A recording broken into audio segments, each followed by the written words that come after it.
Bonjour à tous et bienvenue dans ce nouvel épisode du Parti de la France. Et aujourd'hui, pour cet entretien, je reçois Robert Stoykers.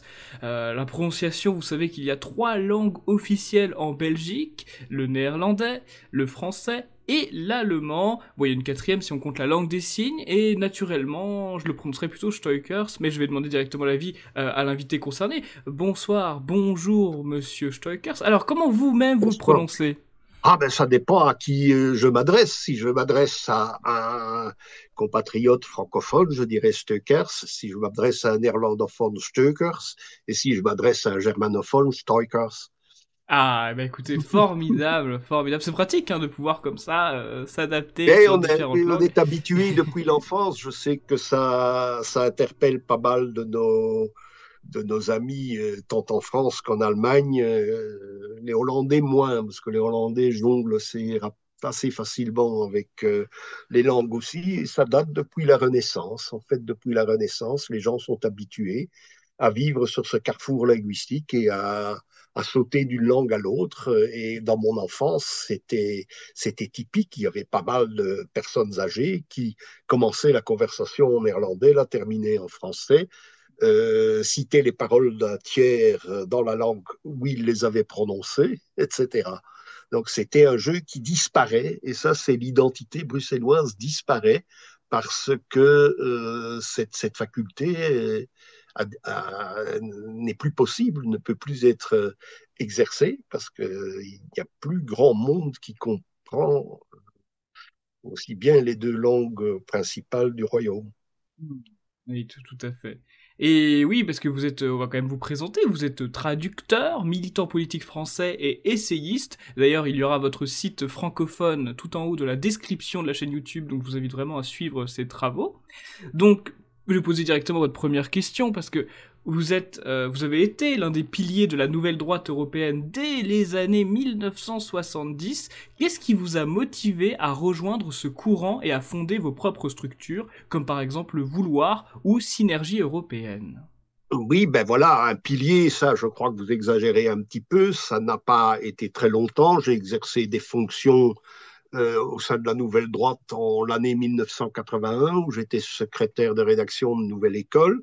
Et puis, je travaillais un petit peu au sein de cette structure qui était principalement animée par Guillaume Faye et qui s'appelait le département ou le pôle études et recherches, avec une petite revue du même nom. Nous échangions des idées. C'est à peu près la seule personne dans les années 80 plutôt que dans les années 70. Enfin, à partir de 79, ça a été mon principal interlocuteur dans ce milieu. Et puis après son départ de 89 à 92, j'ai essayé de réanimer ce qui devait remplacer le cercle études et recherches, mais ça n'a pas bien fonctionné. Alors évidemment, en 1993, Gilbert Saint-Cyr m'a contacté pour animer des activités dans le sud de la France. Et de fil en aiguille, au bout d'un an, en 94, nous avons décidé de fonder une association qui s'appelait Synergie européenne et dont Gilbert Saint-Cyr était le président. Comme vous dites, je suis traducteur et polyglotte, donc j'ai exercé la fonction de secrétaire général et j'ai été inamovible, un peu comme Staline disait les mauvaises langues. Et puis la présidence a été reprise par Alessandra Colla de Milan, et le professeur Allard, le germaniste de l'université de Lyon 3, a également été président de Synergie France, tandis que Hansen l'était en Allemagne, était un natif de Hambourg, etc. Il y avait un président dans chaque pays. Bien, très très bien. Beaucoup de ces gens sont malheureusement décédés, et voilà, enfin les plus anciens sont décédés. Et j'ai décidé de rejoindre, j'avais 17 ans, évidemment, j'avais 17 ans en 1973, et nous effectuions un voyage scolaire à Athènes. Et nous étions quatre non-conformistes, je dirais, à l'époque, et dont une célébrité, donc quelqu'un qui est devenu très célèbre en France, c'était Yves Debé. qui a animé les revues Red et puis Assaut. Donc, il a tenu cette revue militaire pendant des années avant de la vendre et il est décédé, enfin, il a été tué lors d'un reportage à Alep au début des événements en Syrie en 2013. Donc c'est lui qui nous a mis ensemble et puis on a découvert une revue qui s'appelait Nouvelle École qu'on a achetée aussitôt. Et évidemment, le milieu dans lequel nous baignions à l'école euh, était, enfin, énonçait des idées, je dirais, qui étaient proches de la nouvelle droite, en particulier grâce à un professeur de latin qui lui disait oui, mais ce qui était un abbé, et cet abbé disait oui, mais l'important c'est l'Iliade et l'Odyssée, c'est ça que vous devez retenir, pas tellement la religion. Et voilà, donc finalement, le premier article que j'ai lu dans Nouvelle École était consacré à Georges Dumézil. Il était de la signature de Giorgio Locchi et il sortira de presse, cet article ressortira de presse pour le colloque d'Iliade la semaine prochaine. Ah non, il est déjà sorti. C'est un autre article qui sortira pour le 5 avril. Mais cet article est sorti l'année passée dans une anthologie des écrits de Loki. Donc, c'est un article sur du Bézil. Et là, nous avions, cet abbé nous avait sensibilisé à l'étymologie du latin. Je lui dois beaucoup, parce qu'en sortant de secondaire, ben, j'étais capable de lire l'italien Ok. grâce à ces cours de latin qui n'étaient pas le latin amusant qu'on fait aujourd'hui. Ah bon, mes petits-enfants, on va vous parler des Romains, on va vous parler de Cicéron. Cicéron était un grand orateur, mais on n'en faisait pas plus. Là-bas, ben, il fallait être capable de lire et à la limite de parler un latin d'église. Donc, c'était, donc cette ambiance était celle qui nous convenait à plusieurs militants politiques sans tomber dans certains travers que la nouvelle droite a véhiculés jusqu'à nos jours. Et voilà, donc c'est ça. Donc je me suis senti proche évidemment de Faye par les interrogations qu'il posait dans les années 80. Après, il a eu sa parenthèse dans les années 90 où il a fait du showbiz. Et puis dans les années 2000 où il est revenu sur la scène politique, mais avec des arguments beaucoup plus pugnaces. Évidemment, la situation avait changé dans les années 70, dans les années 80. Les problématiques qui nous préoccupent aujourd'hui, comme l'immigration, l'islamisation, etc., étaient beaucoup moins prégnants qu'ils ne l'étaient aujourd'hui. Il n'y avait pas de wokisme, il n'y avait pas de cancel culture, comme on dit en anglais, de culture de l'annulation, tout ça n'existait pas. Mais à partir des années 70, à partir des années 2000, et il faut aussi savoir qu'avec l'arrivée de Sarkozy, il y a par exemple le retour de la France au sein du commandement de l'OTAN, alors qu'avant, notamment avec Guillaume Faye et Michel Jobert dans les années 80, on pouvait, surtout à partir de la France, qui à ce moment-là était considérée comme une sorte de piémont qui allait inciter les autres Européens à quitter le commandement de l'OTAN, tout ça n'était plus possible. Donc, Dominique Vénère a joué un rôle chez moi, surtout par ces deux revues d'histoire qu'il a commencé seulement dans les années 90. Mais Vénère, avec la régularité exemplaire de la parution de sa revue, nous permettait bien entendu de nous donner véritablement une épine dorsale, une pensée historique et aussi un retour au grec avec la, l'impact très important sur sa pensée, qui a conduit d'ailleurs aussi peut-être à son suicide, c'était l'examen des stoïques dans l'Antiquité, Marc Aurèle et Sénèque, etc. Donc ça, ce sont les personnages qui m'ont le plus interpellé. Vouloir, vous avez parlé de la revue Vouloir, enfin les revues Orientation et Vouloir. Euh, Orientation est né un numéro zéro, je dirais, qui contient mon travail de fin d'études en relations internationales, parce que les interprètes étaient aussi formés pour devenir éventuellement, avec d'autres études, des diplomates sur la géopolitique. C'est pourquoi tout le monde m'appelait à cette époque-là Monsieur Géopolitique. Et puis, Orientation a repris. Quand j'ai quitté Nouvelle École, j'ai dit à un administrateur du Grèce, je dis, fabriquer une revue, ça ne prend pas tellement de temps. Dans un mois, nous avons une réunion. Dans un mois, j'apporterai une revue clé sur porte. Et ce fut le premier numéro d'orientation, puis ça a continué, puis ça a été remplacé par Vouloir, qui a été créé en 1983 quand j'ai quitté le service militaire. Notre ami Jean-Eugène van der Talen, qui était une figure historique et qui m'a beaucoup épaulé pour les 10 premiers numéros, il a tout payé. Jean-Eugène van der Talen me disait, oui, mais orientation, c'est trop lourd, c'est quasiment un numéro de Nouvelle École, il faut quelque chose de plus léger.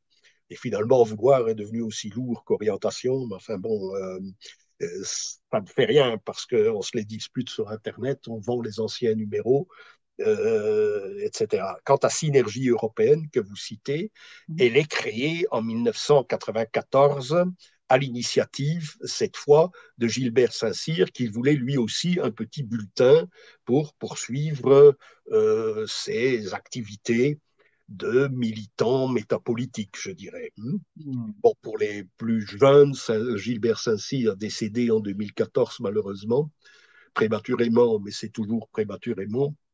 Gilbert Saint-Cyr avait été un des fondateurs avec Jean-Marie Le Pen du Front National en 72.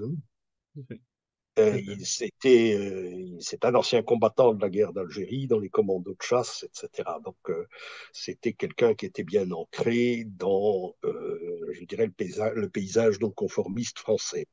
Alors, évidemment, la création de Vouloir partait aussi du principe, disait Jean-Eugène Van der Taal, oui, mais les institutions françaises ne sont pas les institutions belges. Hein, je ne vais pas rentrer dans les détails. Peut-être que vous allez me poser la question, mais c'est quelque chose qui emmerde profondément les Français, ça je le sais, mais aussi les Belges, ça les emmerde quand on parle du fonctionnement de leurs institutions. En fait, vous allez vous rencontrez un voisin au bistrot du coin, vous lui parlez, je dis oui, mais c'est pas comme ça, il ne faut pas oublier que telle instance ou telle instance, tel parlement n'est pas, n'est pas celui-là, le gars ne comprend rien. Donc il fallait quand même quelque chose qui soit partiellement ancré en Belgique. Ok, très bien, merci pour sa réponse. Ah oui, pour la mise en contexte, nous tournons le 31 mars. Donc là, normalement, quand vous verrez cette vidéo, chers spectateurs, bon, on doit être autour de fin avril, mi-avril. Donc c'est pour ça que quand on dit la semaine prochaine, le 5 avril, c'est normal. On tourne les émissions en avance, vous le savez. Donc là, nous sommes le 31 mars 2025 quand nous tournons. J'aimerais vous poser cette seconde question désormais parce que vous avez beaucoup étudié ce qu'on appelle la révolution conservatrice allemande, ce qui pourrait peut-être d'ailleurs paraître pour certains une forme d'oxymore, donc ça vous permettra d'expliquer ce qu'est la révolution conservatrice. Est-ce que vous pensez qu'aujourd'hui il y a encore une pertinence politique dans ce monde actuel? Oui, bon, la révolution conservatrice, bon, un oxymore, d'accord, c'est en fait, le terme révolution, c'est revenir à quelque chose qui était au départ. Hein, donc, le terme révolution, utiliser le terme révolution pour faire du passé table rase n'est pas correct étymologiquement. Bon, alors il s'agissait évidemment de conserver ce que j'appellerais ici, et j'innove en quelque sorte, là, tous les principes régaliens devaient être conservés dans leur, comment dire, dans leur force initiale et non pas être dissous dans un magma qui était apolitique. Donc, vous me dites, j'ai beaucoup étudié la révolution conservatrice, mais évidemment, nous étions en classe d'allemand. mon diplôme de traducteur, interprète et pour les langues anglaises et allemandes. Donc le cours des institutions allemandes était très pointu. Et évidemment, il partait de l'abdication du dernier empereur, du Kaiser, en novembre 1918, pour aboutir évidemment à tous les soubresauts de la République fédérale allemande. Et en l'occurrence, à la fin des années 70, c'était l'Ostpolitik de Willy Brandt. Donc nous avons étudié tout ça dans tous les détails, mais les années 20, donc la disparition de la République de Weimar, l'avènement du national-socialisme, le passage de l'un à l'autre était très intéressant. Et nous avons vu effectivement que nous sommes en présence, disait Moller, qui était le premier à théoriser évidemment cette révolution conservatrice, avec l'appui d'Ernst Jünger, le célèbre écrivain, mais aussi sous la houlette du brave philosophe Karl Jaspers, qui avait précisément théorisé, c'est une idée, c'est l'idée la plus intéressante de son œuvre, une période axiale. Et Jaspers disait, dans l'histoire, il y a des périodes avec une forte concentration de valeurs qui sont mises en exergue, qui sont promues par les cités-États, comme dans le cas de la Grèce, par les empires, comme dans le cas de l'Empire perse, etc. Il y a toute une école qui parle de période axiale, et Armin Moller disait, oui, il y a là une volonté d'aller au-delà des valeurs dites libérales, nées en Angleterre et en France à partir de la fin du XVIIIe siècle, ce qui avait donné la Révolution française. Il faut, disait-il, fonder d'autres valeurs. Et c'est ça l'idée d'une révolution conservatrice. Aujourd'hui, nous pourrions dire, nous allons fonder d'autres valeurs que celles qui sont véhiculées par le wokisme ou celles qui sont véhiculées par la culture de l'annulation, la cancel culture. Beaucoup de théoriciens de la révolution conservatrice n'ont effectivement, comme vous le dites, plus aucune pertinence dans les débats d'aujourd'hui. Et ça, Moller l'avouait bien franchement. Il disait 90% de tous ces écrits que j'ai mentionnés dans mon énorme pensum n'ont absolument plus aucune incidence dans l'actualité. Mais il y en a quelques-uns qui sont devenus des classiques. Je citerai évidemment Ernst Jünger en littérature. Pourquoi? Parce qu'il a évidemment une énorme production dans l'après-guerre. Hein, les 5 énormes volumes de 70 Céphas sont évidemment un monument de la littérature européenne.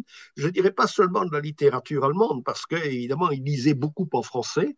Il avait une très profonde connaissance de la pensée française, mais de la littérature française du 19e siècle. Donc, en fait, il y a des classiques. Il faut voir quels sont ceux qui sont devenus des classiques. Je n'en citerai que deux. C'est Oswald Spengler, bien sûr, qui a théorisé l'idée de déclin. C'est un livre assez sombre finalement, mais nous vivons cette époque de déclin. Nous voyons évidemment tous nos États européens sombrer dans un déclin total jusqu'à ces derniers jours, ces dernières semaines. À quoi assiste-t-on?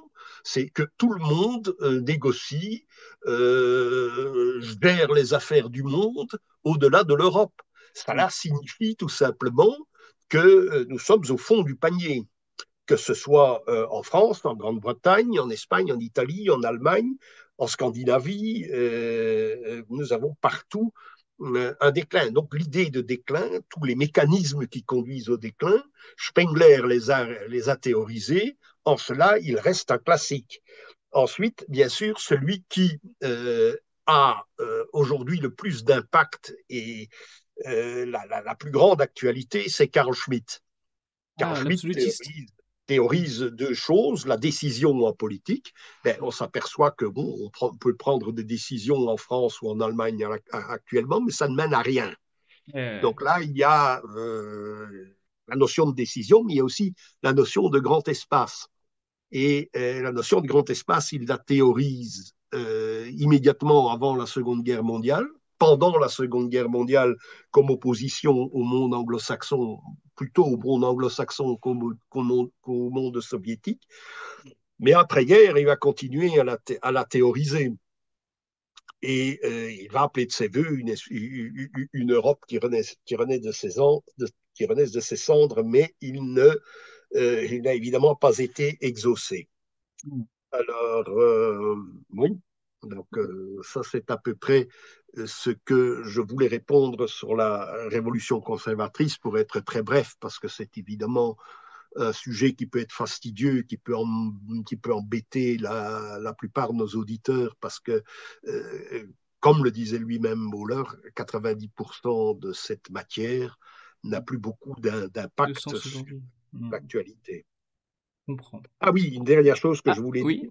On a le Junger littéraire, qui est une chose, mais il y a aussi eu le petit Junger, le jeune Junger, sorti des tranchées jusqu'au pacte de Locarno, je dirais de 1918 à 1925.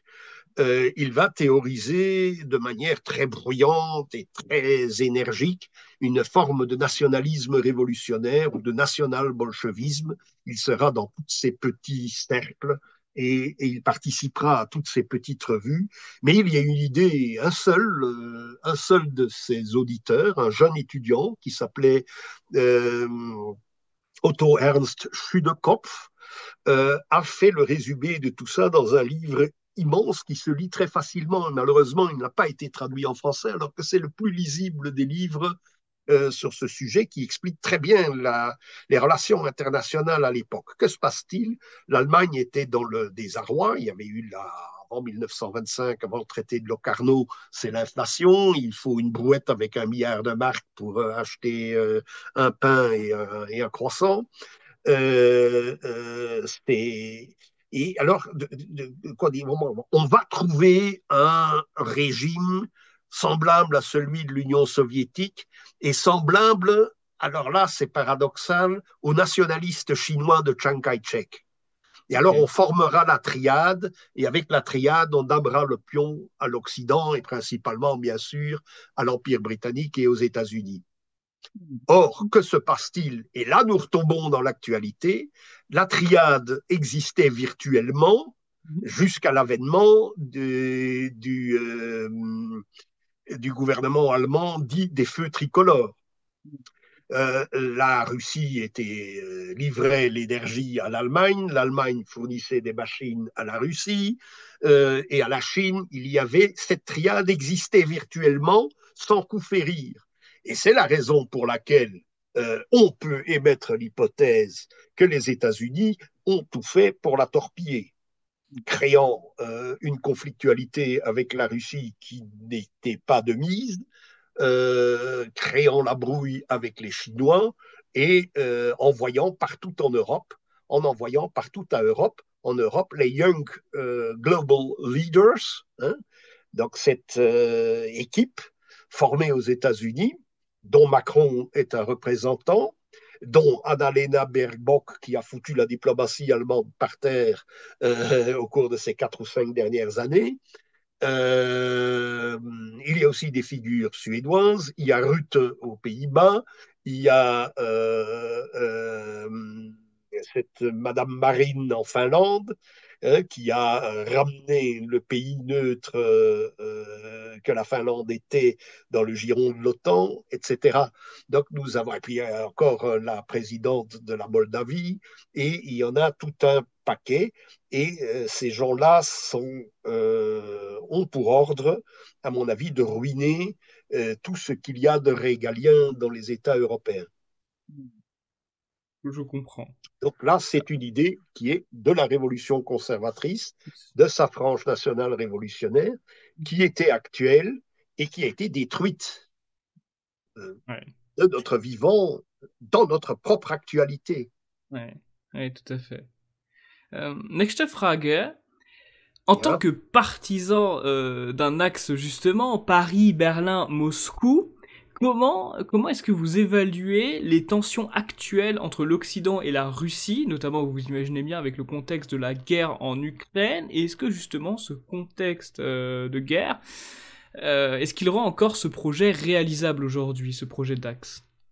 Ben, je dirais non, mais bon, l'axe Paris-Berlin-Moscou, qui a été théorisé par de Grossouvre, a suscité un espoir immense dans nos rangs dans les années 2002, 2003, 2004. On s'était imaginé, enfin, on va s'affranchir, on va cesser cette espèce de dichotomie de la guerre froide. Les troupes soviétiques ne sont plus en Europe de l'Est, les troupes américaines sont encore en Europe de l'Ouest. Mais bon, il va y avoir une évolution et il va y avoir, je dirais, trois puissances importantes qui vont damer le pion sur l'échiquier politique international à toutes les manœuvres des États-Unis, notamment en Irak. Euh, Puisque c'était l'époque de la deuxième agression anglo-saxonne contre l'Irak. Alors, évidemment, il a cet axe Paris-Berlin-Moscou était porté par Chirac, par Schröder, qui deviendra l'administrateur principal du fameux gazoduc qui traversait la Baltique et qui a été saboté un peu après les événements d'Ukraine. Et Moscou, où avec Poutine, il ne reste en fait de l'axe PBM, hein, Paris-Berlin-Moscou, il ne reste que Poutine en place. Ce n'est plus possible à partir de Sarkozy, puisque Sarkozy revient sous le parapluie de l'OTAN, et donc sous le parapluie des États-Unis. Émeric Chauprade, qui avait été député européen du Front National à l'époque, est chassé de l'école militaire, je ne sais plus si c'était l'école de militaire ou de l'école de guerre de Paris, à la suite de ces ouvrages de géopolitique qui méritent évidemment le détour, qui méritent toujours une lecture très approfondie, qui sont des outils absolument irremplaçables pour celui qui s'intéresse aux relations internationales. Et ça n'a plus été possible, évidemment, à partir de Merkel en Allemagne, où, coup sur coup, nous avons, à partir de 2015, bien sûr, l'apport subi de 2 millions de réfugiés qui foutent en l'air, bien entendu, le système de sécurité sociale, le système de la Mitbestimmung, c'est-à-dire euh, la, la, ce qui permettait la conciliation entre patronat et ouvriers et syndicats. Tout ça n'était plus possible et nous avons un appauvrissement très visible de la société allemande qui s'aperçoit à l'œil nu, comme dans tous les pays d'Europe, un peu moins en Belgique, mais certainement en France et en Allemagne, ça s'aperçoit. Donc les soi-disant progressistes, en dépit de leurs beaux discours, n'ont généré que de la régression. Donc, voilà, à partir avec la subversion de Merkel, ce système idéal qui fonctionnait très bien, qui a très bien fonctionné à partir des années 50 et qui a permis le miracle économique et la consolidation de l'économie allemande, comme en France, le système avait permis aussi le développement industriel et certain bien-être pour la population et pour les familles. Voilà, ça c'est ce qu'on peut dire. Donc cet acte Paris-Berlin-Moscou n'est plus possible puisqu'il n'existe qu'un seul bonhomme qui tient le coup, c'est Poutine. Mais Merci beaucoup. Oui. il est affaibli. Poutine est affaibli. Ah bah oui. Il est affaibli parce que la Baltique est désormais un axe de l'OTAN. La mer Noire lui est contestée. Bon, le fait qu'il ne puisse plus vendre son gaz aux Allemands, il s'en fiche, il le vend aux Chinois ou aux Indiens. Il y a des turbulences dans le Caucase. Tout ça n'est pas fini, bien entendu. Bien sûr, bien sûr. Merci pour votre réponse. Justement, vous avez toujours critiqué le mondialisme et la destruction des identités nationales et locales. J'aurais aimé vous poser la question, même si vous en avez un petit peu parlé tout à l'heure, comment vous voyez le phénomène actuel du wokisme et de la culture de l'effacement en Europe? Ben, écoutez, je vous dirais que le wokisme est le dernier avatar d'un ensemble de, comment dire, de traits qui ont été imposés à toute l'américanosphère, à tout l'Occident, à partir de 79. Je parle beaucoup de ce livre dans mes conférences ou dans mes discussions avec les étudiants ici en Belgique. Ce livre n'est malheureusement pas traduit, ça a été un best-seller en Allemagne, c'est justement 1979, l'année où notre monde nouveau a commencé. Et c'est vrai, si vous prenez, il y a une vidéo, je crois que c'est Avatar qui a fait cette vidéo où j'ai présenté ce livre de manière chronologique, avec tous les événements de 1979 qui ont une incidence sur notre présent, et on n'en est pas très conscient, et nous n'en étions pas conscients quand nous étions en 1979 avec Faye, on ne se rendait pas compte, on croyait qu'il y avait de la nouveauté, on ne s'est pas rendu compte que tout ça avait été programmé à partir des États-Unis. Donc, que se passe-t-il en 79? En 79, vous avez Thatcher qui arrive au pouvoir et c'est l'ère néolibérale qui s'est avérée. Et vous, les Français, vous le savez mieux que n'importe quels autres Européens, qui a débouché sur le macronisme et sur la vente à l'encan de tout le patrimoine industriel français de haute qualité. Donc le néolibéralisme n'a certainement libéré rien du tout, il a créé une autre forme de dictature. Donc le néolibéralisme naît en 79, la vogue écologiste en Allemagne aussi, on a vu ce qu'elle a donné à terme, c'est-à-dire la ruine du pays, la ruine de son approvisionnement énergétique, la ruine de sa diplomatie. Alors évidemment, ils introduisent le wokisme ou le pré-wokisme à l'intérieur de toutes les structures de la société allemande, ruinant la famille, ruinant tout cela. Euh, donc le wokisme, le néolibéralisme et l'idéologie de mai 68 ont fusionné en deux personnages.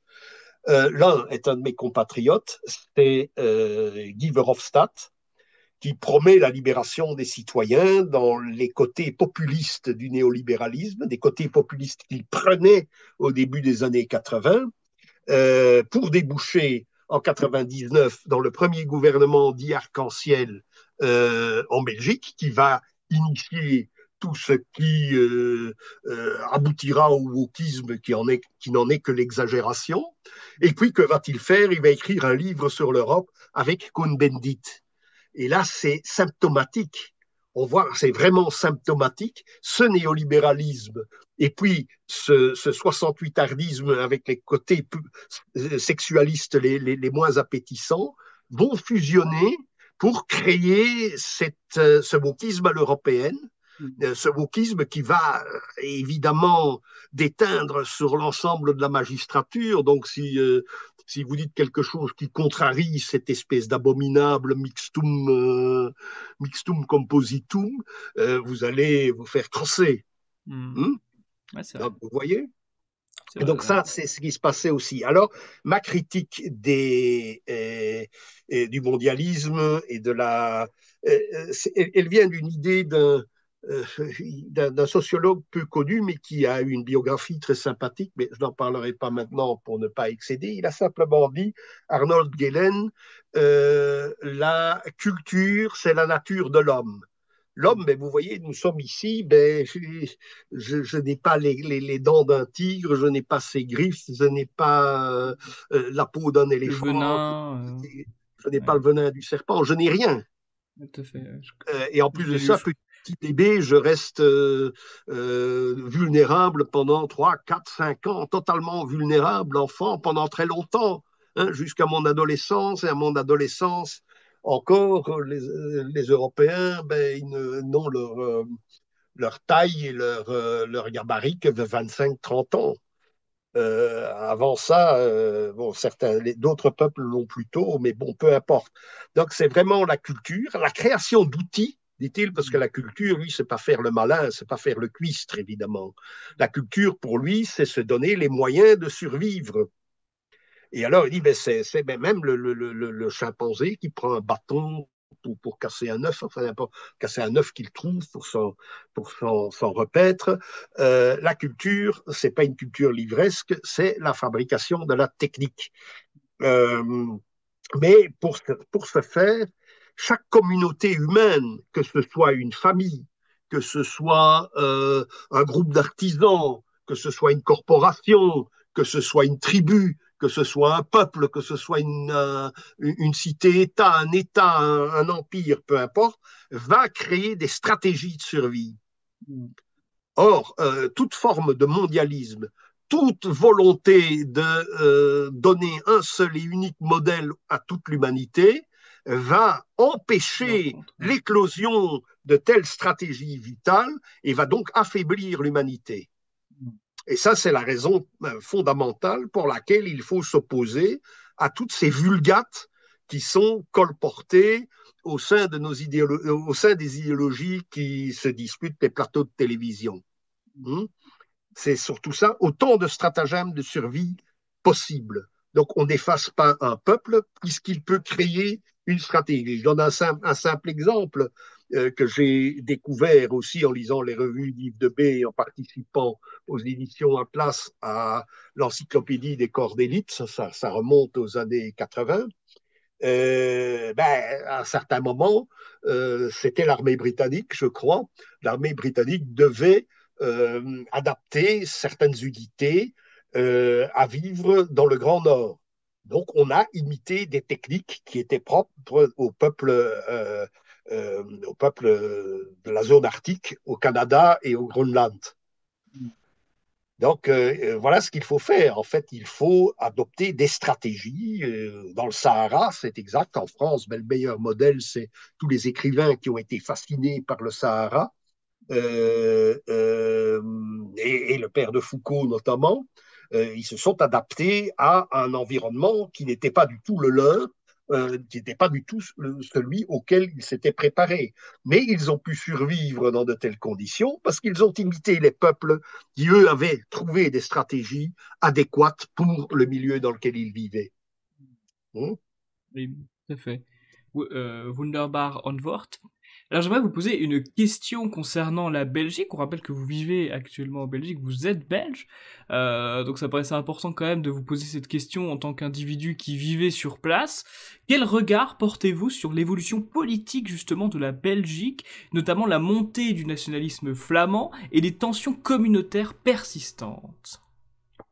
Oui, bon, ça, c'est une question assez vaste et comme je vous dis, il faut se farcir un tout petit coup. Je vais essayer d'être extrêmement bref sur les institutions. Donc, la Belgique est devenue un royaume fédéral. Dans cette fédération, vous avez des régions et des communautés. Alors, c'est là que ça suscite l'incompréhension totale de la plupart de nos amis étrangers, d'amis qui ne vivent pas ici. Donc, une communauté, c'est une communauté linguistique. Il y en a trois. La flamande, la francophone, la wallonne et la germanophone. Mais il y a des régions. Et ces régions sont la Flandre, exclusivement néerlandophone, Bruxelles capitale, théoriquement bilingue, mais c'est une tour de Babel maintenant. Je n'oserais même plus dire que le français est la langue qui est pratiquée avec noblesse et avec élégance. Ce n'est plus le cas. Le néerlandais a disparu. Vous voyez, moi, je suis au départ, j'étais néerlandophone, j'ai toujours une carte d'identité en néerlandais, mais je suis une espèce en voie de disparition. Je suis le seul à acheter encore un journal flamand, satirique et très amusant, dans mon quartier. Avant, nous étions 3, 4, et puis mon oncle est décédé, d'autres sont décédés. C'est fini. Donc, il y a la région flamande et la communauté flamande ont fusionné. Il y a la région wallonne, mais qui englobe le territoire de la communauté germanophone. Donc, vous voyez, là, ça devient extrêmement compliqué. Et cette architecture compliquée permet évidemment la survie du royaume. Et autre chose aussi, j'ai toujours insisté, mais souvent on m'a ri au nez, sauf un officier français qui a fait lors d'un séminaire organisé par Jean Mabir en Normandie juste avant, en 1998, oui, exactement, je m'en souviens très bien. Il a expliqué l'histoire de France par l'histoire de ses fleuves. Or, la Belgique, pourquoi n'a-t-elle pas éclaté? Tout simplement parce que les rivières sont à cheval. À un certain moment, on passe d'une région à l'autre. Ah, ok. Or, quand il y a une catastrophe, et les rivières de tout temps ont créé la communication de l'amont à l'aval. Bien sûr. Donc, vous avez l'Escaut, la Lys, la Dandre, la Seine, la Dyle, sont tous à cheval. La Meuse, elle est à cheval sur les deux communautés linguistiques. Et c'est pour ça qu'elle n'éclate pas. Et entre Charleroi, Bruxelles et Anvers, il y avait un canal. Et ce canal, c'est ce canal qui a donné l'épine dorsale, je dirais, géopolitique ou hydrographique de la Belgique. Donc, la rupture, certains de mes amis flamands disent oui, mais on va faire un divorce de velours, comme ce fut le cas entre la Norvège et la Suède, ou entre la Tchéquie et la Slovaquie. À ça, j'ai répondu oui, mais entre la frontière norvégienne et la frontière suédoise, il y a les Alpes scandinaves. Ça coûtait trop cher de créer des tunnels de chemin de fer, donc on a préféré faire une séparation. Et on a créé deux royaumes. La Tchéquie est dans le bassin de l'Elbe. Elle porte vers la mer du Nord et vers l'Allemagne du Nord. La Moravie est dans le bassin danubien, donc elle porte vers la Hongrie, les Balkans. Ouais. Donc là, le divorce a été très simple. Il suffisait de se réunir autour d'une table. Et pendant la grande crise politique qu'a subie la Belgique entre 2007 et 2010, où on est resté 500 ou 600 jours sans gouvernement, tout le monde s'en foutait, mais bon, on parlait, ah oui, c'est une séparation, les nationalistes flamands sont au pouvoir et ont engranché des voix. Pas le Vlaams Belang, bien sûr, mais la NVA. La NVA qui a le label nationaliste modéré. Bon. Et en même moment, il y avait dans le journal, je m'en souviens très bien, un article sur qui énonçait toutes les hypothèses pour un confédéralisme ou pour une séparation. De l'autre côté, il y avait un article qui montrait que les deux ou les trois communautés, les trois régions s'étaient réunies pour régler un problème d'inondation qu'il y avait dans tout le bassin d'Escaut.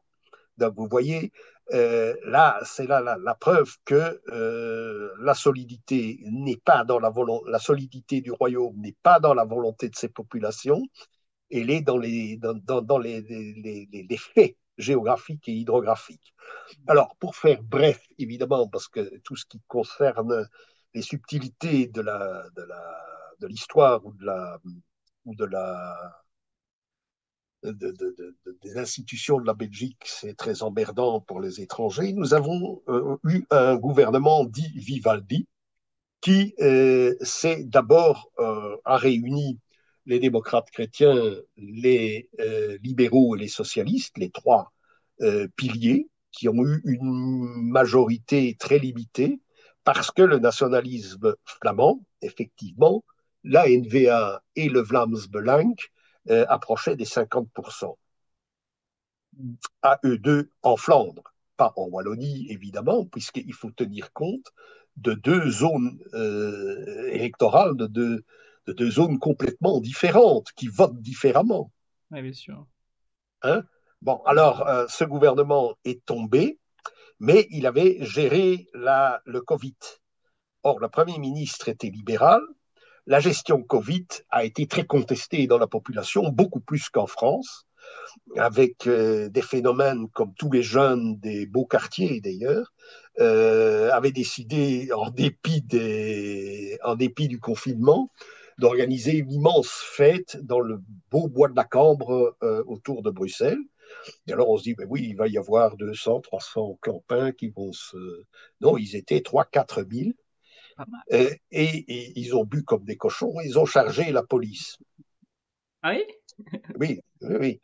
Et Les bon, ça a Belgiques. fait un scandale, hein, la police qui tape sur des pauvres adolescents qui ont envie de s'amuser. À la deuxième fête, puisque une semaine ou 15 jours après, il rebelote, les parents étaient assis sur la rue pour faire barrage. Et alors, bon, Et- finalement, le gouvernement libéral, et c'est le premier ministre de Crot qui a servi de paratonnerre, il a failli tomber en dessous des 5%.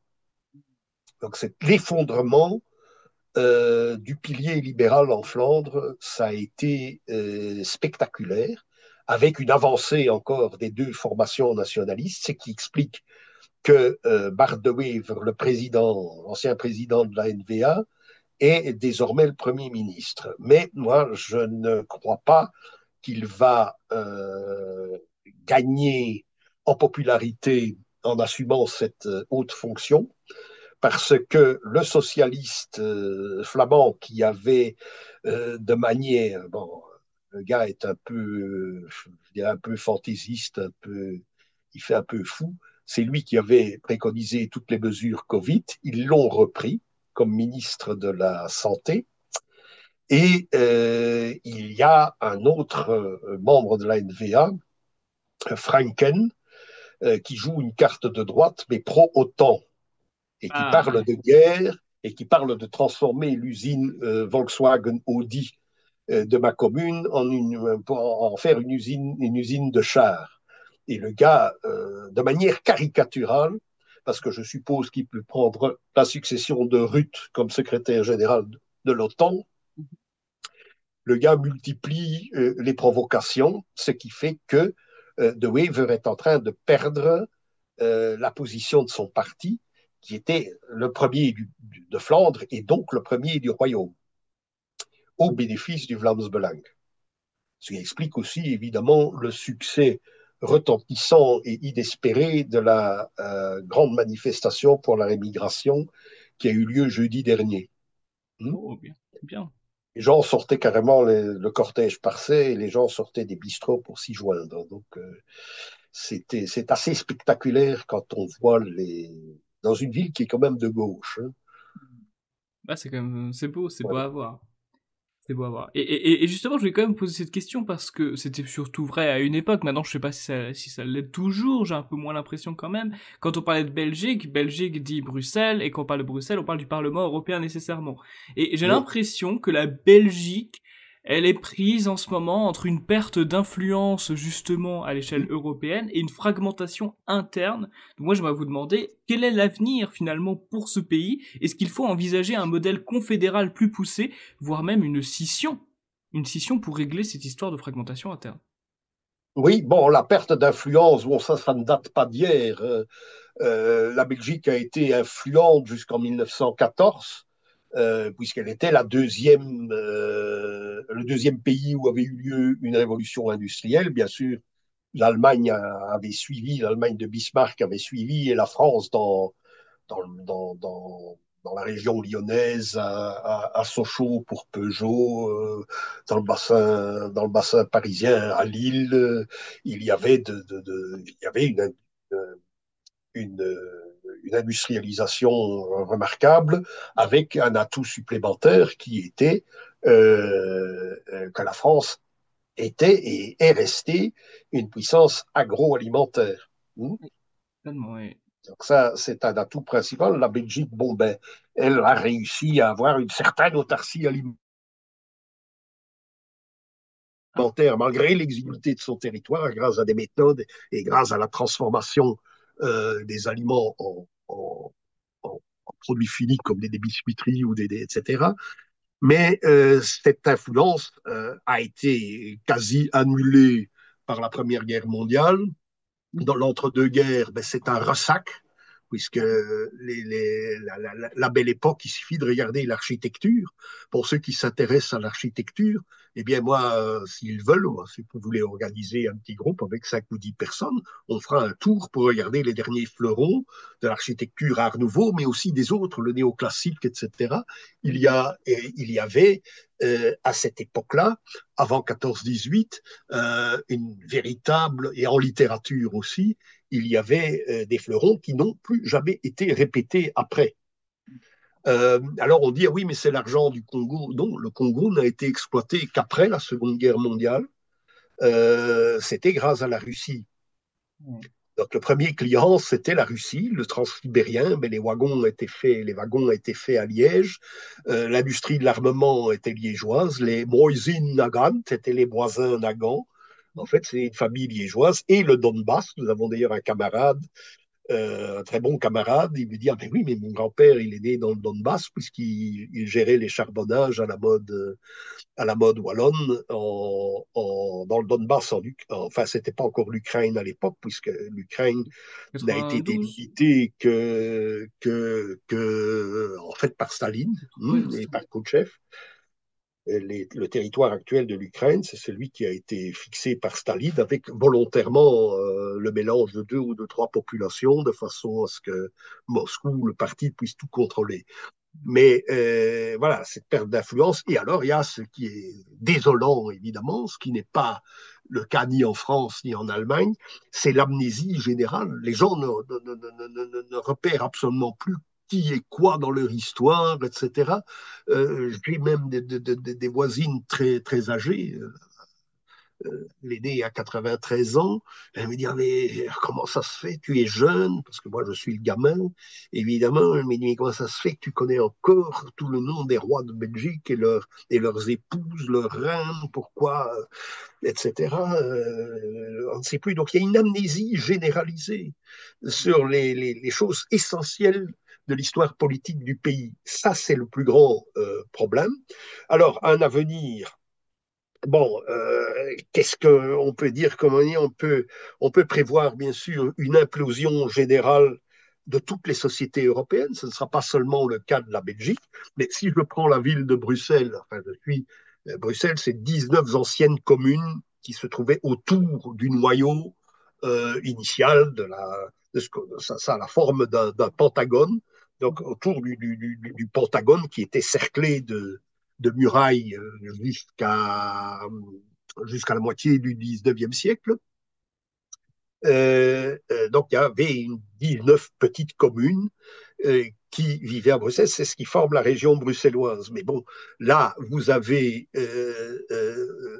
le natif de Bruxelles comme moi est coincé entre le marteau et l'enclume d'une marée de fonctionnaires européens qui viennent louer les plus beaux appartements, ce qui fait monter les prix et chasse les familles, et l'immigration qui achète ou qui essaye de vivre dans des quartiers moins boisés, moins verts, moins attrayants, et qui ont créé des communes qui sont totalement dépourvues d'autochtones aujourd'hui.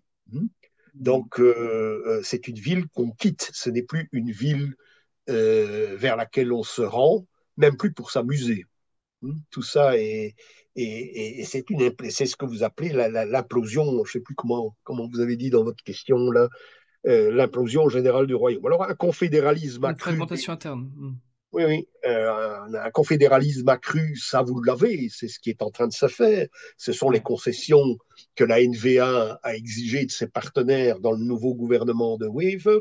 Mhm. Le confédéralisme accru va encore s'intensifier, d'autant plus qu'effectivement, il faut constater que les circonscriptions électorales flamandes votent d'une certaine façon, les circonscriptions électorales wallonnes votent d'une certaine façon, mais avec euh,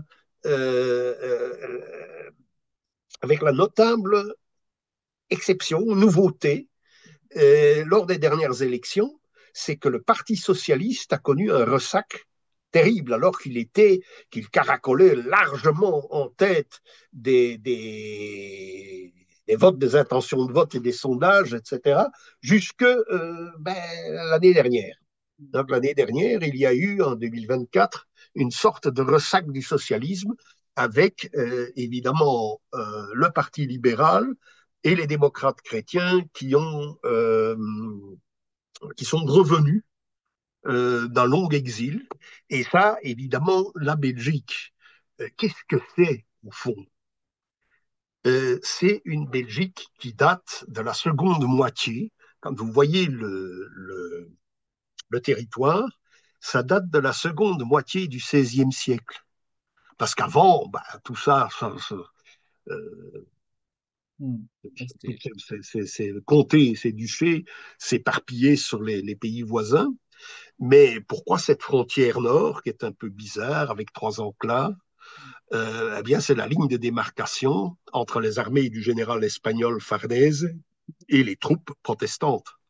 ouais. Donc, la Belgique avait évidemment cette qualité d'être une création d'une armée espagnole, enfin, qui était espagnole en titre. Elle était commandée par un Italien et le gros des troupes étaient ceux qui étaient recrutés à l'ouest de la Meuse, étaient considérés comme des tercios vallones, même s'ils étaient flamands, et tous ceux qui étaient recrutés à l'est de la Meuse étaient considérés comme tercios alemanes, même s'ils parlaient le wallon ou un dialecte roman. Enfin, ça concernait aussi les Lorrains, par exemple, qui servaient dans ces tercios alemanes.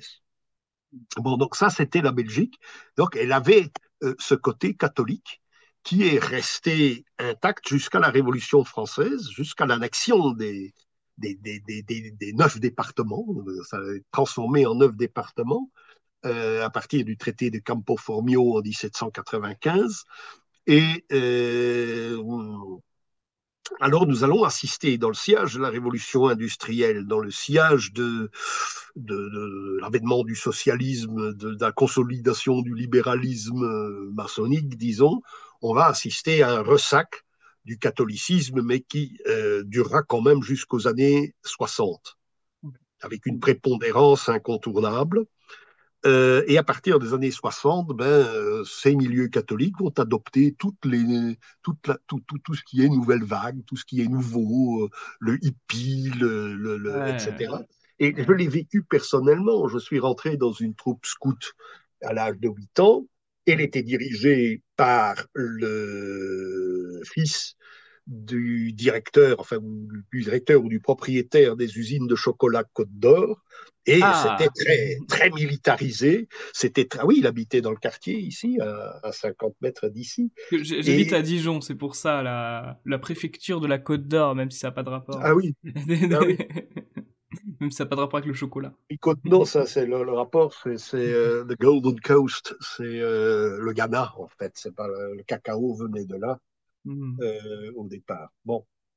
Et oui, il y avait le symbole avec un palmier et l'éléphant du Congo, puisqu'après le cacao venait du Congo. Donc ce monsieur organisait des bagarres monumentales en disant, ben voilà, écoute, vous, vous êtes les bleus et vous, vous êtes les rouges. Alors on disait au chacun, il y a un satellite qui est tombé dans le parc, vous devez vous en emparer et éviter que l'ennemi ne s'en empare. Donc ça faisait une après-midi de bagarre monumentale, ce qui était très amusant. Et puis après, c'est Jean-Luc Dehaene, le fossoyeur de la démocratie chrétienne d'ailleurs, qui prend, c'est son premier méfait dans l'histoire récente de la Belgique, il prend le commandement de tout le secteur du scoutisme catholique et on décide de démilitariser le scoutisme. Et alors, on reçoit Bisbal, donc le jeune de Codor part faire des études pour gérer la boîte de son père et il est remplacé par le fils d'un gargotier du quartier qui, lui, est un jossiste, mais qui va s'aligner sur les ukases de Han. Et on devait mimer à l'intérieur, quand il faisait beau, on devait mimer Maya, la petite abeille, et faire. Alors vous pensez bien, tout le monde a quitté la troupe et c'était fini. Donc, et puis après, nous avons évidemment la chute du démocratisme chrétien qui s'est accentuée au fil des décennies pour aboutir à rien du tout dans les années 2010. Et maintenant, il a fallu que ma grande copine Joëlle Milquet, qui voulait me foutre à la porte de l'enseignement, mais qui est tombée avant moi parce qu'elle avait des casseroles à n'en plus finir qui lui pendaient au basque. Et il a fallu s'en débarrasser pour que le Parti démocrate chrétien revienne un petit peu à la barre, quoi. Donc, le confédéralisme, il est de facto là parce que les gens votent autrement dans les deux communautés, en fait, dans les deux communautés. Alors, avec aujourd'hui aussi le retour de l'extrême gauche. Donc, la Belgique n'a jamais été un pays où le communisme était important. Et la politique du libéralisme, la sottise des socialistes, a fait que l'extrême gauche renaît de ses cendres. Elle a beaucoup monté en Flandre, ce qui est curieux, mais elle a stagné plus ou moins en Wallonie, alors qu'au départ, c'était en Wallonie que cette extrême gauche engranchait ses voix. Il faut dire qu'ils ont adopté une tonalité populiste qui plaît à l'électeur. Ouais, totalement. Et ça, Totalement. il faut en tenir compte. Mais ceci dit, à partir du moment, au début des années 80, Ouais. quand on adopte progressivement tous les linéaments du thatchérisme britannique et qu'on les transpose en Europe, Mm. alors que la philosophie économique, puisque c'est une union économique essentiellement, ou c'était une union économique qui ne s'occupait que de l'harmonisation économique, Ouais. l'harmonisation aussi de la question agricole, etc., à partir du moment où on introduit ça, nous sommes en porte-à-faux par rapport aux principes de base Ouais. qui étaient visant l'autarcie, visant là où il y avait des déséquilibres, à les rééquilibrer, et ainsi de suite. C'est une philosophie qui était, je ne dis pas rigoureusement dirigiste comme l'était par exemple le système soviétique ou le système chinois avant Xi Jinping ou avant Deng Xiaoping, mais qui avait tout de même des plans qu'on demandait de respecter. Ensuite, évidemment, dans les années 50, 60, 70, le nombre d'États est plus limité. À partir du moment où il y a une inflation pléthorique de pays qui ont d'abord connu une quarantaine d'années de communisme à la mode soviétique, Ouais. quand il y a les pays scandinaves qui sont tout de même assez éloignés, qui sur le plan agricole ne peuvent en aucun cas être comparés à l'Andalousie ou à la Sicile, ils n'y poussent pas la même chose, C'est un peu plus et qu'on froid. Ouais. cherche à harmoniser tout ça de manière autoritaire, que ce libéralisme est en train de s'effondrer, alors on a évidemment recours, parce qu'on croit avoir raison.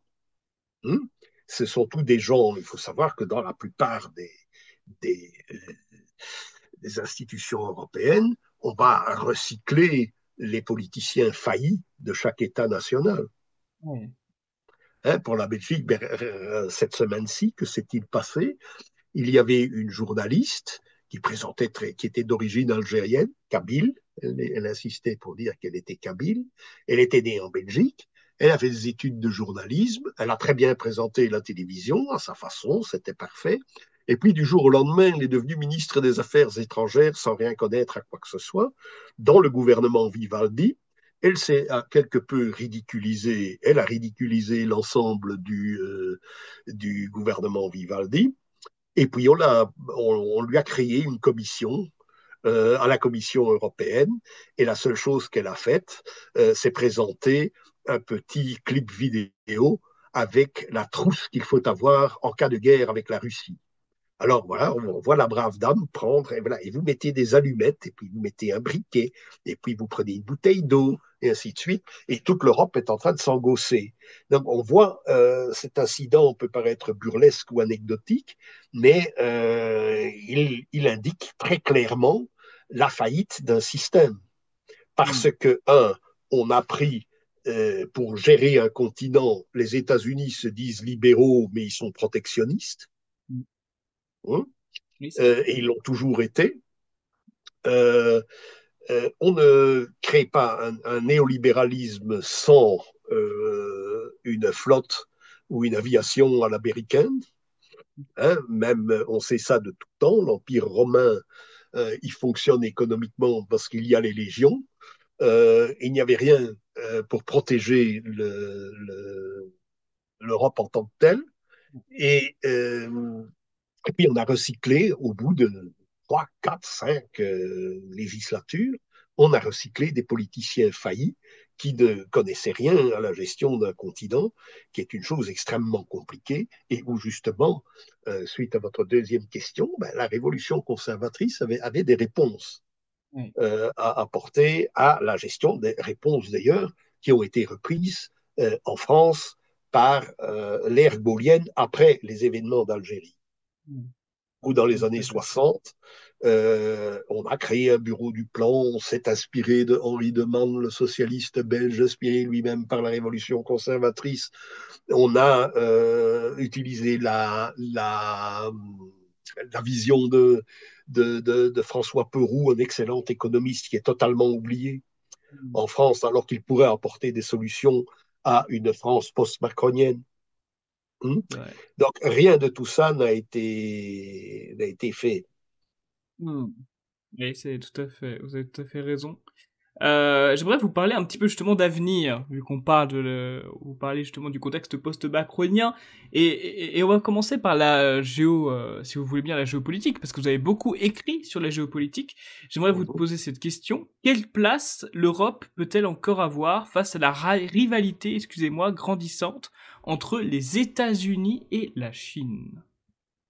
Ben oui, bon, en géopolitique actuellement, ben, c'est vrai, j'écris moins ces temps-ci, mais j'ai découvert que et ça je conseille la lecture à tous les francophones, c'est la spécialiste en géopolitique de l'AfD allemande, qui s'appelle Elena Fritz, qui est députée quelque part en Bavière, et qui écrit tous les jours un article remarquable, plus de manière très didactique, des points, en 10 points, par exemple, tel ou tel phénomène, euh, les discussions de Poutine-Trump sur l'Ukraine, la politique avec la Chine, tout ça en 10 points de manière parfaitement didactique. Donc, c'est quelqu'un qui mérite d'être lu. Elle est sur Telegram tous les jours. Malheureusement, c'est en allemand. J'aimerais bien traduire tout ça, mais je vais voir ce que je peux faire. Elle a écrit, donc il y a 2 ou 3 jours, elle a écrit un article qui est paru hier sur mon propre site en langue française. L'Europe s'est mise elle-même hors jeu. Et ça, surtout à partir de sa non-réaction au sabotage du gazoduc Nord Stream, Ouais, hein, de la ouais, gazoduc de la Baltique. Ça, c'est une première chose. Euh,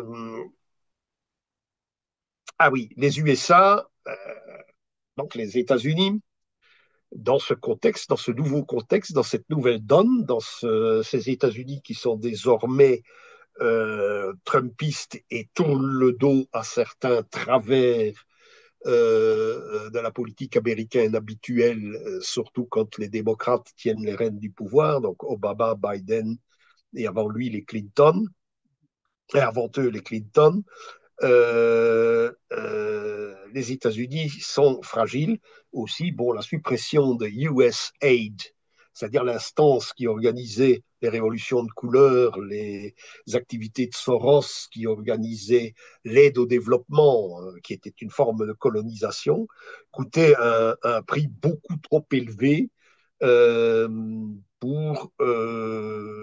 beaucoup trop élevé pour ce que cela rapportait finalement, parce qu'il a été dit il y a 1 an ou 2, oui, mais tout ce wokisme qui est téléguidé à partir de ces instances américaines, à partir des groupes ou des ONG financés par Soros, va nous rendre odieux dans le reste du monde.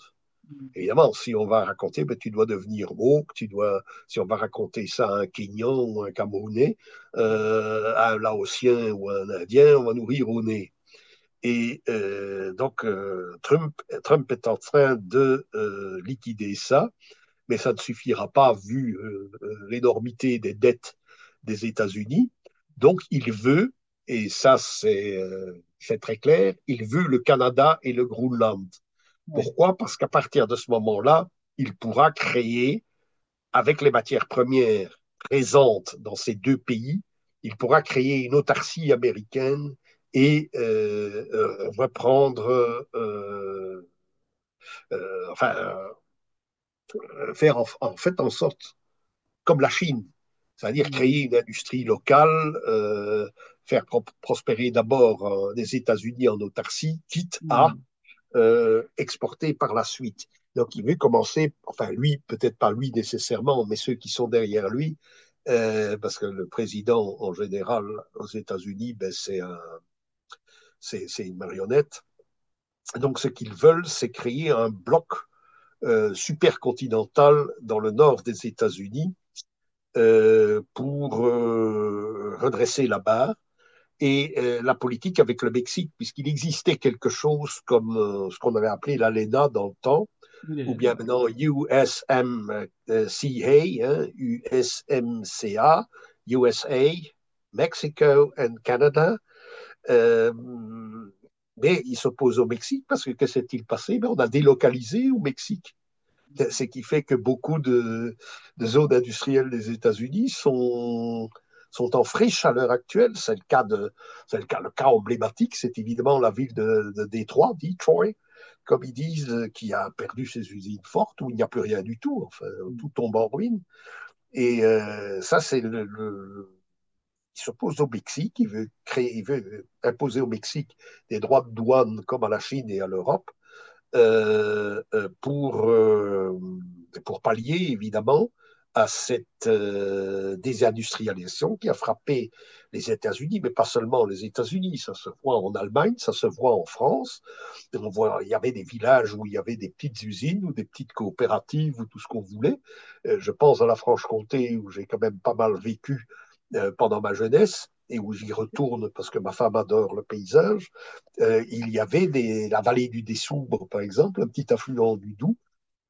On voit les ruines d'un tas de petites fabriques, notamment des faux ou des instruments aratoires, qui étaient une spécialité de la Franche-Comté. Puis il y avait le pays horloger, etc. Et tout ça n'existe plus. Donc, ça ne s'est pas seulement passé aux États-Unis. Et puis, quand on prend en France la thèse de Christophe Guy, il y a 14 centres qui sont excellents dans tout l'Hexagone, mais le reste, c'est la France, comment dit-il encore, la France périphérique, quoi. Oui, c'est ça, la France périphérique. Eh bien, c'est malheureux, ça, c'est une chose à éviter. Dans tous les pays d'Europe, d'ailleurs, Guy a le mérite de présenter ça de manière absolument didactique, très didactique. C'est un excellent travail, mais ça vaut pour l'Hexagone. Il a étudié l'Hexagone en tant que géographe français, mais je suis sûr qu'on peut faire exactement la même analyse dans beaucoup d'autres pays européens. L'Espagne, certainement, l'Italie aussi. Hein, si vous voulez, si vous avez 10 000 € sur votre compte en banque, vous pouvez acheter une superbe maison en Italie à l'heure actuelle. Hein. Ah ouais? Ah D'accord. oui, oui, oui, Ça c'est m'intéresse. En France aussi, d'ailleurs, dans les régions périphériques.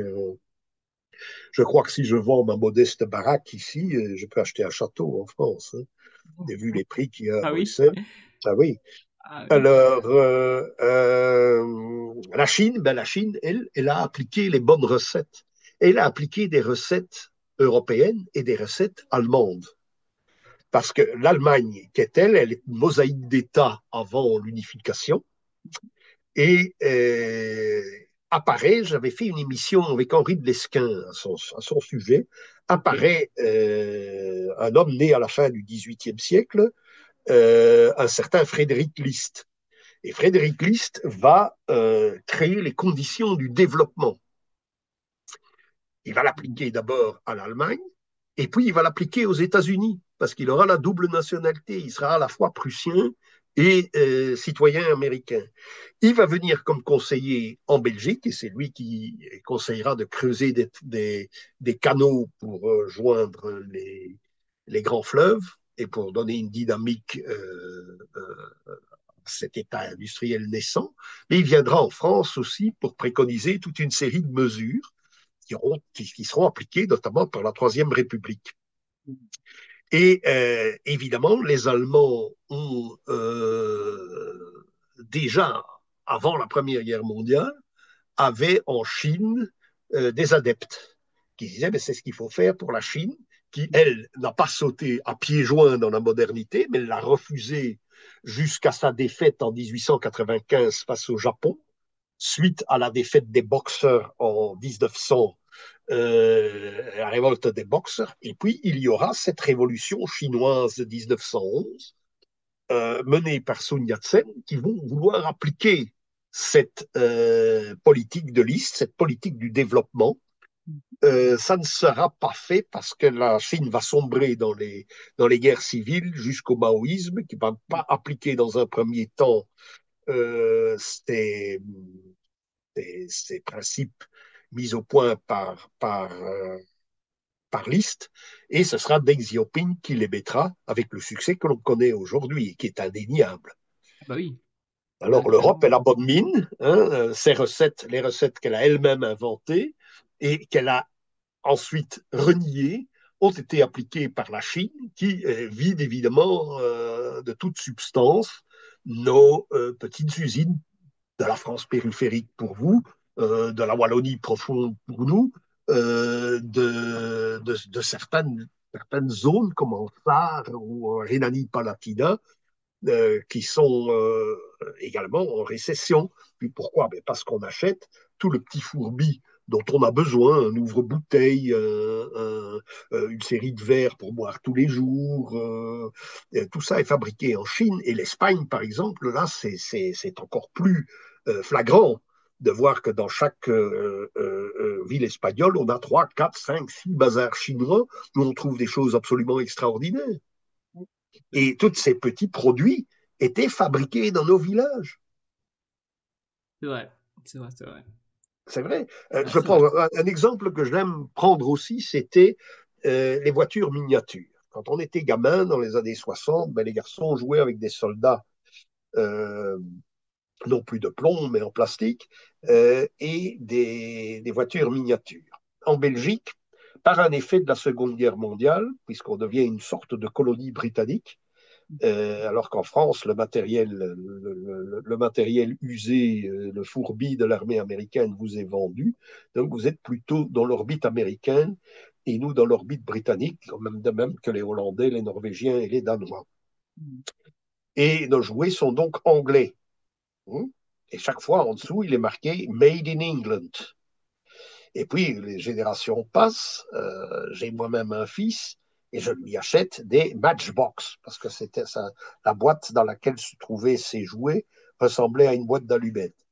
Et je lui achète et puis je vois partout Made in Macau, Made in Hong Kong, Made in Thailand. Donc ça, et il y a des vidéos qui montrent que c'était une véritable industrie dans le Royaume-Uni et tout ça vidé par Thatcher et vous avez la misère des anciennes villes ouvrières britanniques qui est effroyable, c'est abominable. Hein. Mm. Ah C'est oui, c'est. pire, c'est pire qu'en France ou en Allemagne, bien sûr. Oui. Ah bah ça, nous sommes Alors, d'accord. euh, Euh, ah oui, alors il faut savoir que, évidemment, que se passe-t-il? C'est que la Chine et l'Inde, finalement, reprennent la place qu'elles avaient jusqu'à la moitié du 19e siècle, c'est-à-dire 35% de la production industrielle mondiale était chinoise. Et alors, bien sûr, il y a toute une série d'auteurs indiens, notamment, comme Pankaj Mishra, qui n'est malheureusement pas traduit, il écrit en anglais, mais il est traduit en allemand, disent qu'il s'agit d'un rééquilibrage. Mais on voit que le Pankaj Mishra, il ricane. Ce n'est pas contre la France, ce n'est pas contre l'Allemagne, ce n'est pas contre la Belgique, mais c'est contre l'Angleterre. Mais il dit, voilà, nous avons la vengeance. Il y a un côté vengeur dans les écrits de Pankaj Mishra, et ce n'est pas toujours très ragoûtant, mais les thèses sont exactes. Hmm. mm. Tandis que la Russie, elle conservera ses matières premières, mais sa substance se vide aussi au profit des Chinois. Parce que que se passe-t-il depuis la guerre en Ukraine? Avant, ben, tous les camions qui étaient achetés par les entreprises russes, ils avaient besoin de camions solides, c'était des camions allemands. Depuis les sanctions, ce sont tous des camions chinois. Donc ça veut dire que MAN, Volvo aussi chez les Suédois, tout ça va passer à la trappe. Donc, alors il faut penser, je pense aussi à l'Indonésie, un de mes correspondants italiens me disait, oui, mais on ne fait pas attention à l'Indonésie. L'Indonésie a la bonne politique, qui est aussi une politique préconisée par List, qu'il avait conseillé à la France, notamment, c'est que les matières premières que l'Indonésie exploite sur son propre territoire sont utilisées dans des industries locales, ce qui fait de l'Indonésie, évidemment, un État important de plus de 200 ou 300 millions d'habitants. C'est énorme, il doit y avoir une densité effroyable dans l'île de Java. Il y a autant d'habitants dans l'île de Java que dans toute la Russie, il faut s'imaginer. C'est 141 ou 142 millions d'habitants. Ouais. Donc, il y a un marché intérieur qui est très important et ils vont se protéger ainsi de la concurrence chinoise. Ils ne seront pas soumis à l'importation de biens finis en provenance de la Chine. Et voilà. Donc, l'Europe doit tenir compte, mais elle n'a plus grand-chose à ouvrir. Et je pense à ça. J'ai vu les chiffres cette semaine de l'effondrement de Peugeot en France, du ressac de Renault, les autres beaucoup moins, mais le ressac de l'automobile allemande et de l'automobile italienne, de Fiat notamment à Turin, Ouais. est alarmant. Ouais, c'est Et on voit Stellantis. apparaître, oui, et on voit apparaître ici dans nos rues, dans la rue voisine, il y a des limousines chinoises. Ouais. Ok. Ben oui. Ok, Donc, des qui musiques sont chinoises. MG, ils ont racheté le logo de la firme MG anglaise avec les petites voitures de sport euh, qui existaient dans mon enfance. Ils ont racheté le logo, ils ont fait des superbes limousines. Et alors, il y a la marque BYD, hein, BID. Ouais, On les voit apparaître aussi. chinois. Alors, eh ben, je n'appelle pas nécessairement l'effondrement de l'Europe de mes voeux, mais je constate qu'il est là parce que nous sommes gouvernés par des gens qui sont aveuglés par des marottes idéologiques qui n'ont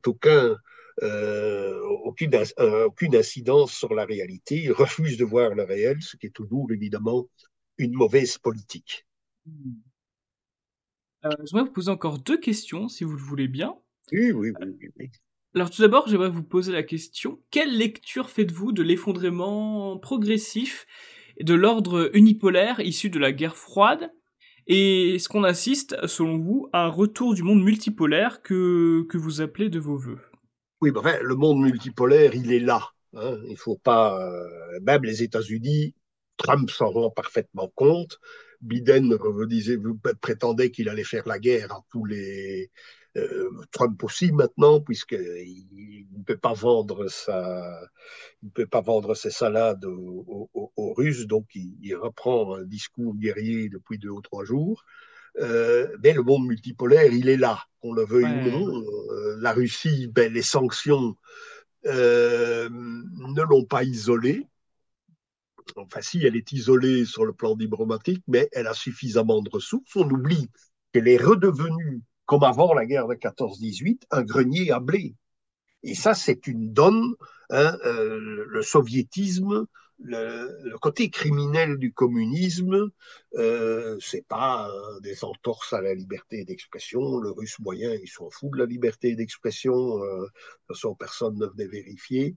Mais c'était le fait d'avoir torpillé la caste ou la classe la classe paysanne, notamment en Ukraine. Or, que voit-on? Le nationalisme ukrainien avait ceci de remarquable et de positif, c'est qu'il voulait recréer la fameuse classe des koulaks en Ukraine pour gérer son agriculture, euh, qui est évidemment très performante, qui est un grenier à blé, non pas, non pas pour l'Europe, aussi partiellement pour l'Europe, mais surtout pour l'Afrique. Si le grenier à blé ukrainien ne peut plus rien fournir à l'Afrique, c'est pas 5 millions de réfugiés du Mali, du Niger et du Burkina Faso que vous aurez, mais 60. Hein. Donc ouais, là, et il n'y a pas seulement, parce que là où la classe paysanne a été éliminée, c'est certainement en Ukraine, mais aussi en Novorossia, dont le Kouban est jusqu'au Kazakhstan. D'ailleurs, un écrivain qu'on lisait beaucoup dans les milieux non conformistes comme les nôtres dans les années 60-70 était Arthur Koestler, qui a viré sa cutie communiste ou sa cutie stalinienne au début des années 30, quand il a visité justement l'Union soviétique. On essayait de lui dissimuler la chose, mais il avait compris que les gens dans ces zones-là crevaient de faim parce qu'on prenait tout le blé pour l'exporter, euh, notamment pour obtenir des devises que le jeune État soviétique n'avait pas. Et il a trouvé ça, à juste titre, criminel, et ça l'a fait changer complètement. L'a fait complètement d'optique. Il est devenu évidemment un agent anglais, mais là aussi, il a fini par virer sa cutie et à se retirer dans son appartement à Londres. Mais donc le monde multipolaire est là. L'Inde est un État qui va nous donner des surprises très bientôt. Et la Chine, or, le milliard et demi de Chinois, le milliard et demi d'Indiens, ce n'est pas contrôlable par l'Occident. Ouais. Bah oui, c'est sûr, parce que bon, ça fait quand même je crois que c'est 50% à eux deux de la population mondiale, chinois et Mais, indien, il me semble. oui, 45 ou 50%. mais C'est oui, immense. mais C'est oui. immense. Et alors, c'est pas gérable, donc notre intérêt est de voir ce que on peut dialoguer avec ces gens-là. Voyez-vous, c'est pas nouveau. Je me rappelle du patron de mon père, qui était grand maître de la maison de la reine Élisabeth en Belgique, l'épouse du roi Albert Ier qui avait fait la guerre 14-18. Euh, Lui était royaliste et pendant entre 45 et 51, il y a eu la question royale. C'est-à-dire que les Anglais et les Américains, en fait, ne voulaient pas que le roi revienne au pouvoir parce qu'il avait refusé de payer les intérêts de la dette de 14-18. Alors, il était Ouais. dans le collimateur. Alors, ils ont inventé toutes sortes de fake news, comme on dit aujourd'hui, sur le roi, des coups bas, des insultes, etc. Et le roi, malgré tout, est revenu, mais il a dû tout de même démissionner. Et le patron de mon père, et mon père aussi, était allé casser les carreaux de SPAC, celui qui créera l'OTAN, d'ailleurs, qu'on appelait le Spakistan en Belgique, parce que ni les communistes, ni les royalistes n'en voulaient. Donc Ouais, il y a ouais. eu des manifestations communes royalo-communistes dans les rues de Bruxelles à l'époque, La alors qu'ils étaient coalition. tirés au Parlement, les communistes étant républicains, les royalistes forcément ne l'étaient pas, et ils sont allés casser les carreaux, donc il a été mis à pied, mais on l'a rappelé parce qu'il fallait créer la Chambre belgo-indienne du commerce. Après l'indépendance de l'Inde, les hindous ne voulaient pas de pro-britanniques comme diplomate. Il préférait Ouais. les autres. Et il a encore accompli à plus de 60 ans des missions en Inde. Et ensuite, la reine Élisabeth elle-même s'est rendue compte que la féodation aux États-Unis empêchait la Belgique d'avoir ses anciens marchés en Russie, enfin en URSS, et en Chine. Donc, elle a fait toute une propagande pour que les relations économiques et culturelles soient rétablies. Donc, ce n'est pas nouveau. Non. Ce Non. côté de multipolarité n'est pas nouveau. Bah oui, oui, tout à fait. Surtout je crois que c'est l'année dernière où les BRICS ont doublé leur nombre de pays. Oui, Enfin, ils ont doublé le nom du pays, mais il bon, me ils ont semble. perdu l'Argentine, ce qui est le Brésil. Oui, bon, les États-Unis ont encore un poids très important au Brésil et considèrent aujourd'hui, bon, ben, c'est l'affaire de Panama qui est en cours, il force les Chinois à vendre leur port, mais d'un autre côté, les Chinois ne veulent pas le vendre à BlackRock. Mhm. Ce qui est. Mais les Chinois, bon, Panama, finalement, ils s'en fichent parce que ils ont créé le port de Chancay au Pérou. Ouais, au Et Pérou? à partir du Ok. Pérou, oui, oui, c'est récent, hein, ça, c'est toutes des nouvelles de la semaine dernière.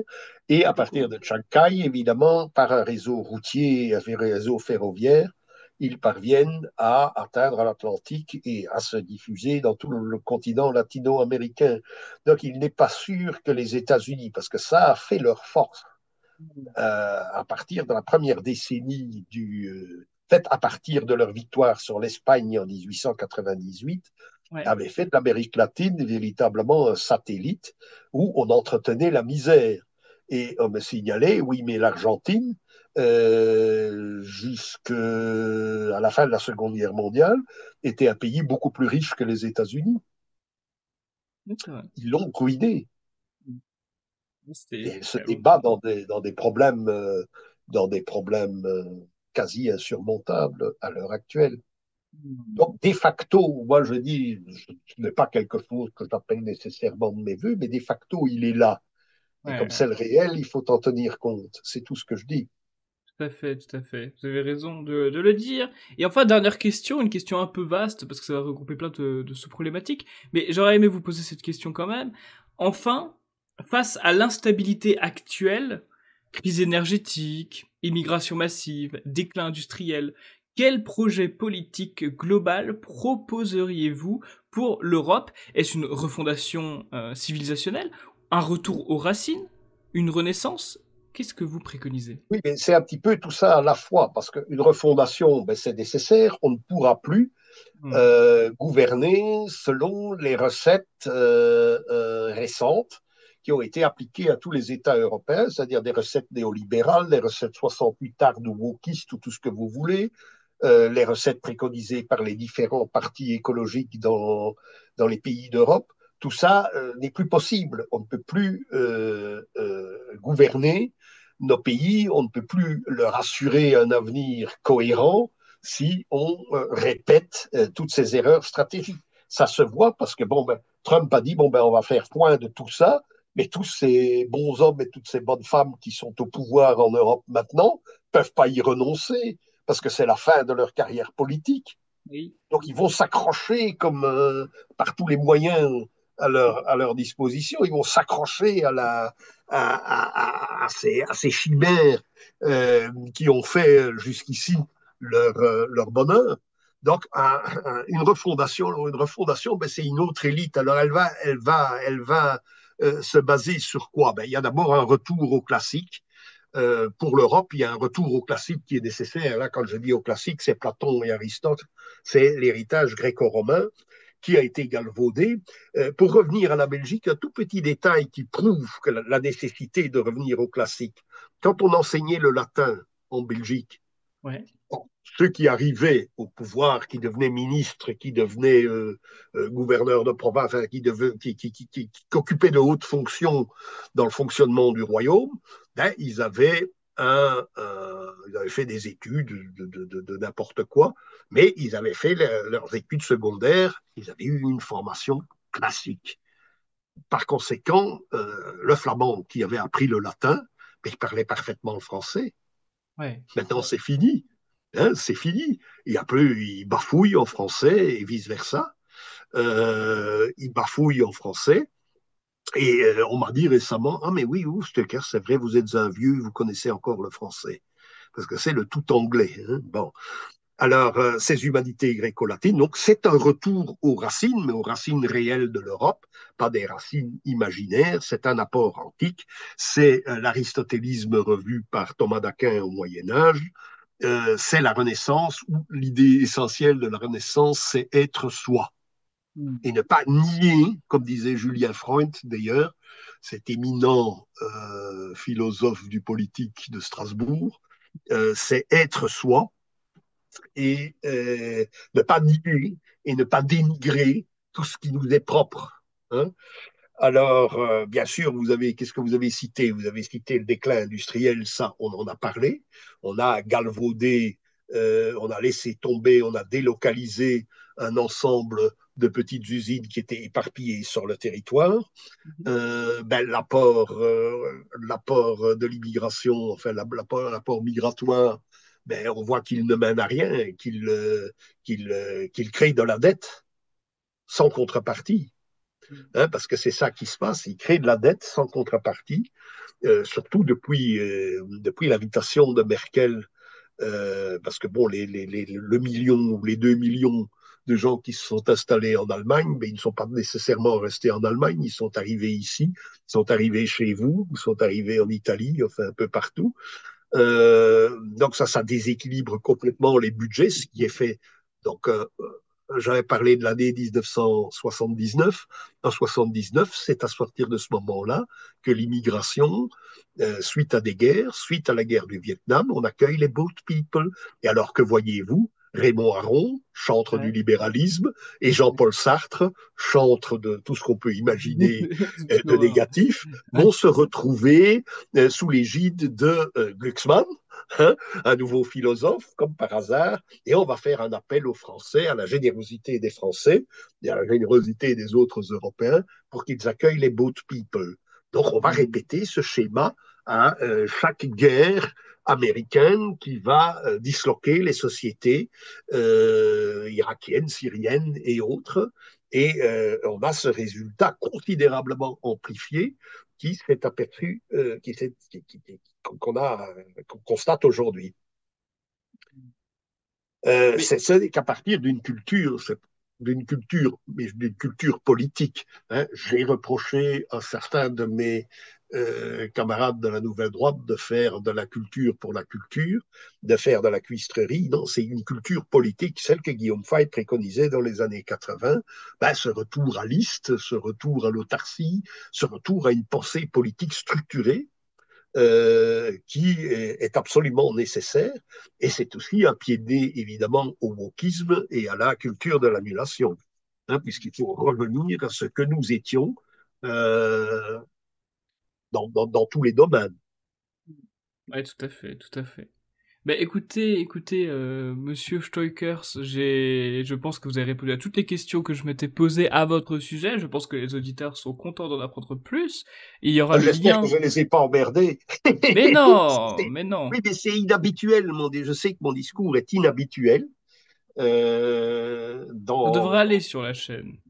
Ouais. Nous avons un public averti. Ah, mais c'est parfait.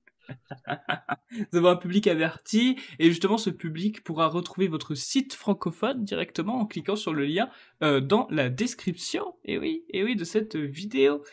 C'est Et bien le site Eurosynergie que vous avez mis. C'est lui qui donne le plus 4 textes français par jour. alors là pour l'instant j'ai rien mis du tout parce que on est en plein Oui, tournage, mais vous m'enverrez le lien et je vous mettrai le oui. bon. Comme ça je suis sûr de Mhm, mettre le bon, si ça vous va. mhm. Oui, Et c'est pour les lecteurs aussi. Hein.